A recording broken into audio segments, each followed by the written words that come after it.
श्री नामदेव जी के विषय में एक बड़ी सुंदर कथा आती है। नामदेव जी एकादशी का व्रत करते थे, लेकिन वो स्वयं करते थे इतना ही नहीं, सबसे करवाते थे।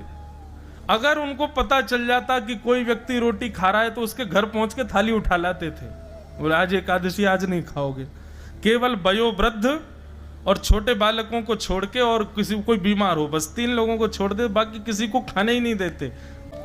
एक बार ठाकुर जी उनकी परीक्षा लेने के लिए एक ब्राह्मण का रूप धारण करके आ गए, और वयोवृद्ध ब्राह्मण 70-80 वर्ष की आयु ठाकुर जी ने धारण कर ली, और वयोवृद्ध से ब्राह्मण हाथ में लाठी लिए और नामदेव जी के द्वार पर आ गए, और द्वार पर आकर के गिर पड़े।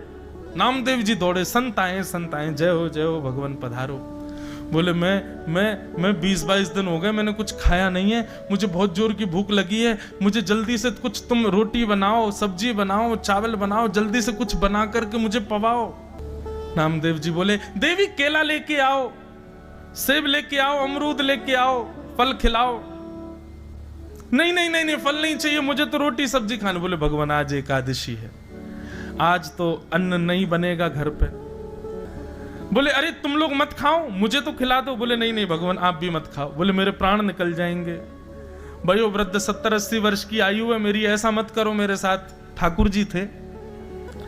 नामदेव जी बोले इससे बढ़िया क्या होगा, एकादशी के दिन प्राण निकलेंगे, सीधे वैकुंठ जाओगे, लेकिन रोटी नहीं खाने दूंगा मैं। ठाकुर जी बोले कैसे आदमी हो तुम, हम मर जाएं ये चलेगा तुमको, लेकिन हमको रोटी नहीं। बोले बिल्कुल नहीं खाने देंगे, द्वादशी तक इंतजार कर लो, खाने के लिए और भी बहुत सी फलाहार खिला देते, मखाने खवा दें आपको, रोटी नहीं। ठाकुर जी तो परीक्षा लेने आए थे, जोर जोर से चिल्लाने लगे, गला पकड़ करके, भगवान अरे देखो मैं किसके माथे आ गया, अरे मेरी एकादशी करवा रहा है जबरदस्ती, मेरे प्राण निकल रहे हैं। अब गली मोहल्ले में भीड़ लग गई, सब लोग आकर के नामदेव जी को सुनाने लगे, अरे तुम्हारी एकादशी तुम करो, इनसे क्यों करवा रहे हो, बेचारे महात्मा मर जाएंगे अभी।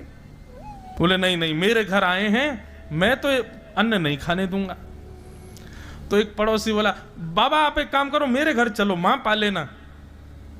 तो नामदेव जी ने पैर पकड़ लिए, बोले जाने भी नहीं दूंगा, खाने भी नहीं दूंगा, जाने भी नहीं दूंगा, यहीं पड़े रहो, और पाना है तो ये है ना, फल ले लो, दूध पी लो, मखाने खा लो, अन्न नहीं खाओगे।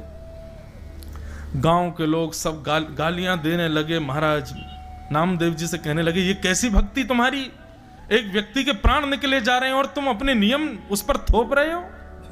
नामदेव जी बोले सब दोष मुझे लग जाए, मुझे कोई दिक्कत नहीं, लेकिन मैं एकादशी का किसी को उल्लंघन करते देख नहीं पाऊंगा।